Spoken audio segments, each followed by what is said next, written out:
बात करते हैं इंडिया गठबंधन की। जी हां, चंडीगढ़ मेयर चुनाव से शुरुआत हुई और एक कदम और आगे बढ़ते हुए 5 राज्यों में कांग्रेस और आप एक साथ नजर आए। यानी कि अब पंजे ने झाड़ू को जो है वो थाम ही लिया है, 5 राज्यों में ही सही, लेकिन शुरुआत तो हुई, एक कदम आगे तो जो है वो और बढ़ते हुए नजर आए। 5 राज्य यानी कि दिल्ली, उसके बाद हरियाणा, चंडीगढ़, साथ ही साथ जो है वो गोवा, गुजरात, ये 5 ऐसी स्टेट्स हैं जहां पर तय हुआ है लोकसभा सीट की शेयरिंग को लेकर कि आखिर किस तरीके से, किस पायदान पर, कितनी सीटों पर कौन आगे बढ़ता हुआ नजर आएगा।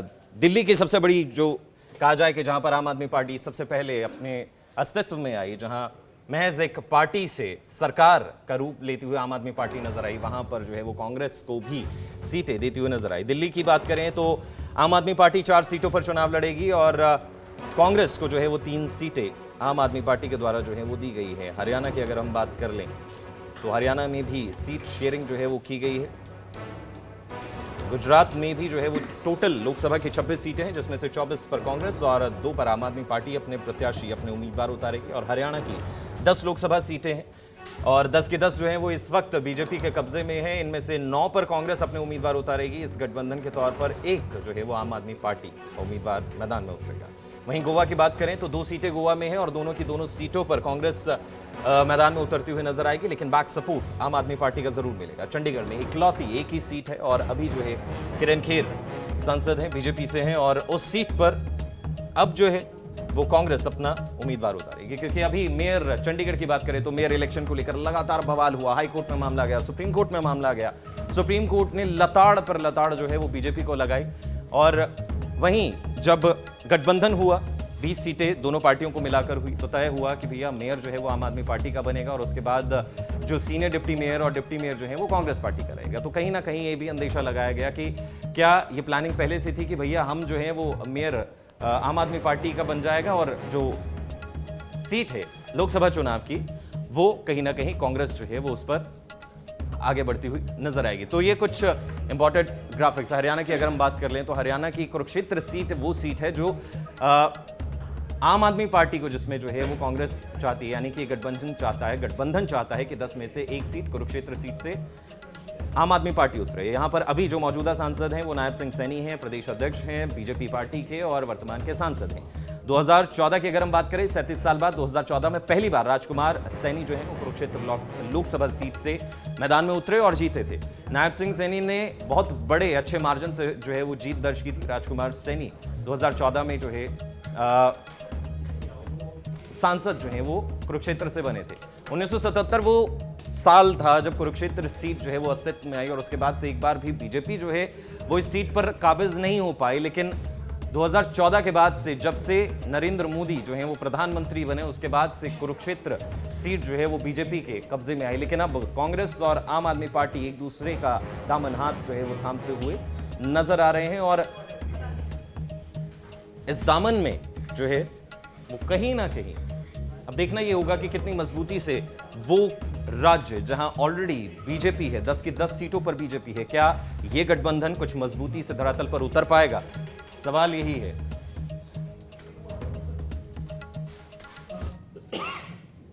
में 7 सीटें हैं, आम आदमी पार्टी 4 पे लड़ेगी। वो 4 सीटें नई दिल्ली, वेस्ट दिल्ली, साउथ दिल्ली और ईस्ट दिल्ली। कांग्रेस पार्टी 3 सीटों पर दिल्ली में चुनाव लड़ेगी, चांदनी चौक, नॉर्थ ईस्ट और नॉर्थ वेस्ट। गुजरात में 26 लोकसभा सीटें हैं, 24 पर कांग्रेस लड़ेगी, 2 सीटों पर आम आदमी पार्टी के प्रत्याशी रहेंगे। भरूच लोकसभा और भावनगर लोकसभा की ये सीटें होगी। हरियाणा में 10 लोकसभा सीटों में से 9 सीटों पर भारतीय राष्ट्रीय कांग्रेस लड़ेगी और 1 सीट जो कुरुक्षेत्र की है वहां पर आम आदमी पार्टी के प्रत्याशी लड़ेंगे। चंडीगढ़ को लेकर लंबी चर्चा हुई, लेकिन आखिरी में यह तय किया गया कि चंडीगढ़ में भारतीय राष्ट्रीय कांग्रेस के प्रत्याशी चुनाव लड़ेंगे। गोवा में भी खास करके दक्षिण गोवा में विस्तार से चर्चा हुई, लेकिन फिर ये तय किया गया कि गोवा की दोनों सीटें ये भारतीय राष्ट्रीय कांग्रेस पार्टी लड़ेगी। देखिए, शुरू से आम आदमी पार्टी इंडिया गठबंधन का एक महत्वपूर्ण स्तंभ रहा है। हम शुरू से इंडिया गठबंधन की सफलता के लिए काम करते आए हैं और हालांकि कि कांग्रेस से बातचीत में फाइनल सीट शेयरिंग होने में कुछ समय लगा, लेकिन आम आदमी पार्टी शुरू से ये स्पष्ट करती आई है कि हम इंडिया गठबंधन का हिस्सा हैं और हम साथ में ही चुनाव लड़ेंगे। आज फाइनली इंडिया गठबंधन में एक मल्टीपल स्टेट्स की सीट शेयरिंग की घोषणा हुई है, जिसमें दिल्ली, जिसमें हरियाणा, जिसमें गुजरात, जिसमें चंडीगढ़, जिसमें गोवा शामिल है। और मुझे खुशी है इस बात की कि इंडिया गठबंधन इन सारे राज्यों में मजबूती से चुनाव लड़ेगा।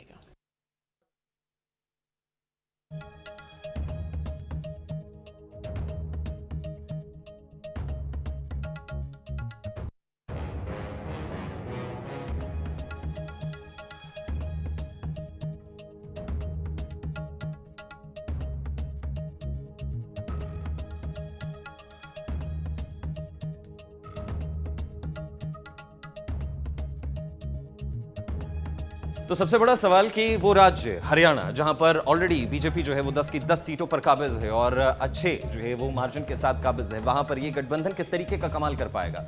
कुरुक्षेत्र सीट बहुत ज्यादा जो है वो अहम कही जाती है, 1977 से अस्तित्व में आई और उसके बाद से एक बार भी बीजेपी जो है वो अस्तित्व में नहीं आ पाई, यानी कि वो सीट जो है वो काबिज उस पर नहीं हो पाई, कुरुक्षेत्र पर कब्जा नहीं कर पाई। लेकिन 2014 के बाद तस्वीर बदली, कुरुक्षेत्र में बीजेपी जो है वो कमल खिलाती हुई नजर आई और उसके बाद 2019 में नायब सैनी जो अभी मौजूदा अध्यक्ष हैं वो सांसद बने, बहुत अच्छे मार्जिन से जो सांसद है। ज्यादा जानकारी के लिए हमारे साथ हमारे वरिष्ठ पत्रकार प्रमोद जी जो है वो जुड़ गए हैं। प्रमोद जी, सबसे पहला सवाल, कुरुक्षेत्र एक बहुत ही अहम सीट जो है वो कही जाती है, बीजेपी बड़ी मुश्किलों के बाद जो 2014 में जो है वो वहां पर काबिज हुई और उसके बाद दूसरी बार भी 2019 में भी जीत हासिल करती हुई नजर आई। क्या यह गठबंधन या फिर आम आदमी पार्टी इतनी मजबूत है कि नायब सिंह सैनी के सामने या बीजेपी के सामने कुछ कड़ा मुकाबला जो है वो दे पाएगी? देखिए, ये तो जो आज कुरुक्षेत्र जो सीट है आम आदमी पार्टी के कोटे में कांग्रेस ने दी है, दरअसल 10 की 10 लोकसभा सीटों पर बीजेपी जीती है 2019 में और अब कांग्रेस के पास इस समय एक भी सीट नहीं है। तो इस लिहाज से जो आम आदमी पार्टी का दावा था तो कहीं ना कहीं उनको एक सीट देनी ही पड़ती, तो इसलिए कुरुक्षेत्र उन्होंने अपनी कमजोर सीट मान के आम आदमी पार्टी को दी है। हालांकि 2014 का जैसा कि आप बता रहे थे, 2014 में राजकुमार सैनी यहाँ से सांसद बने और 2019 में ये नायब सैनी जो है यहाँ के सांसद चुने गए। अब नायब सैनी इस समय हरियाणा बीजेपी के प्रदेश अध्यक्ष हैं, तो इस लिहाज से राजनीतिक दृष्टि से आप देखें तो हरियाणा की सबसे महत्वपूर्ण लोकसभा सीट में से एक ये कही जाएगी, जहां हरियाणा के राज्य प्रधान जो है, राज्य बीजेपी के अध्यक्ष खुद चुनाव लड़ने जा रहे हैं। लेकिन इसका जो इतिहास है, आप पिछले 2014 के पहले नजर डालेंगे तो कांग्रेस के नवीन जिंदल यहाँ से सांसद रहे और ऐसा नहीं, कांग्रेस यहाँ से जीतती रही है। 2014 से जरूर कांग्रेस यहाँ पर सफलता हासिल नहीं कर सकी, तो आम आदमी पार्टी को यहाँ कांग्रेस का सपोर्ट है, तो इस नाते बीजेपी के लिए मुकाबला कड़ा जरूर है, लेकिन उनके प्रदेश अध्यक्ष क्योंकि यहाँ से खुद सांसद हैं। तो इस सीट का, यानी कि कुरुक्षेत्र, कहा जाता है कि कुरुक्षेत्र वो जगह है जहां श्री कृष्ण ने जो है वो अर्जुन को रास्ता दिखाया था, जीवन का सलीका सिखाया था तमाम आने वाले लोगों के लिए। लेकिन क्या यहां पर जो एक जाति का फैक्टर काम करता है, जैसा कहा जाता है कि जाट समुदाय यहां पर बहुत ज्यादा है, क्या ये फैक्टर भी इसमें काम करेगा? क्योंकि ये कहते हैं कि कोई भी जाट समुदाय अभी तक जो है वो ज्यादातर इस सीट पर काबिज नहीं हो पाया है, तो क्या ये फैक्टर भी काम करेगा?